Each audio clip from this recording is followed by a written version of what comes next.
ماه اپریل سال 2015 برای من کوزف رستم که برادر کوزف میرزا رحیم باشد زنگ زده گفت که برای تو از نام سفر شیر محمد شیری با لقب شیری از غلامی سپارش. پس من گفتم چی سپارش؟ او که باید که شهروندان تاجیکستان اومده تعلیمات جنگی را بگیرند. ماه می 2015 باز برای من کوزف رستم زنگ زده گفت که با نام تو ما $5000 روانه کردیم. پس من رفتم و $5000 گرفتم ای بانک.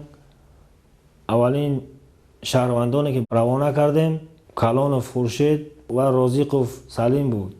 باز برای من کوزف رستم زنگ زده گفت که من این نفرها را قبول کردم.